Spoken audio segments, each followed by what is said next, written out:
আজকে আমাদের একটা পার্সেল এসছে। অনেক দিন ধরে ইচ্ছা ছিল একটা পার্সেল অর্ডার করবো এরকম টাইপের। ফাইনালি করতে পেরেছি। করে দেখাই তোমার জিনিসটা কি।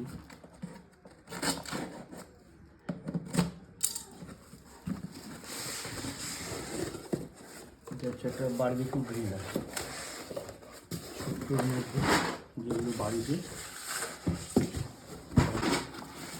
করা যায়। জানি না কেমন হবে পার্সেলটা। অ্যামাজন থেকে অর্ডার করেছি, অ্যামাজনের রিভিউ দেখে।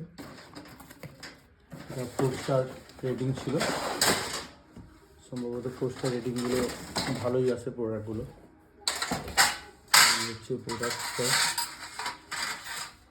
এটা একটা স্টিলের নেট আছে, রেখে ডিল করার জন্য শক্তই আছে। স্টিক ছিল 10টা স্টিক এসছে।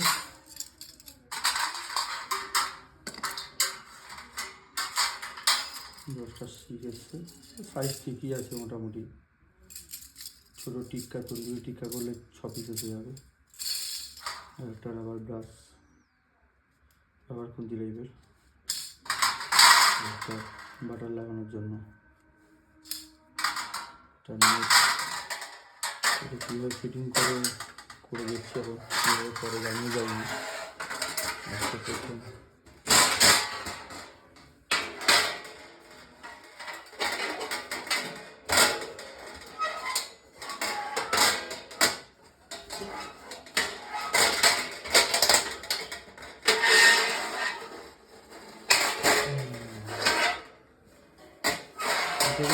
কয়লাগুলো রাখবে, এই ছাইগুলো নিচে যাবে এই মাছটার উপরে। কয়লা জ্বালিয়ে মোটামুটি ডিপ আছে 5-6 ইঞ্চি মতো ডিপ, 6 ইঞ্চি করে। কেউ চাইলে শিক দিয়েও করতে পারে, শিখে দিয়েও করতে পারে। শিকগুলো সাইজ হচ্ছে এরকম।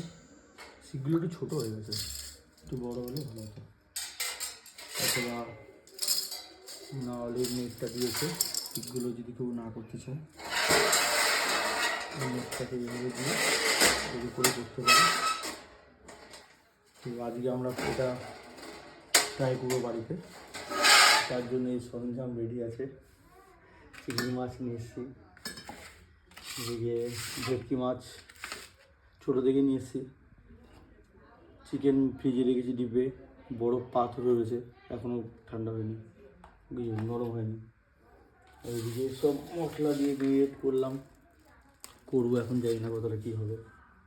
করা হয়ে গেলে এদিকে আদা রসুন পেস্টও পাথর হয়ে যখন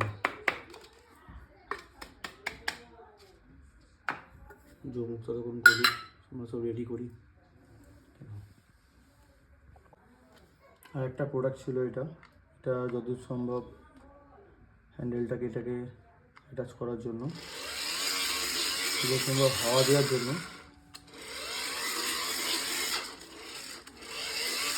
ভালোই হাওয়া হচ্ছে, হয়ে যাবে। কয়লাটাকে হাওয়া দেওয়ার জন্য, আগুনটা বাড়ানোর জন্য। চলো আজকে দেখবো এটা করে প্র্যাকটিক্যালি কতটা কি কাজ করে।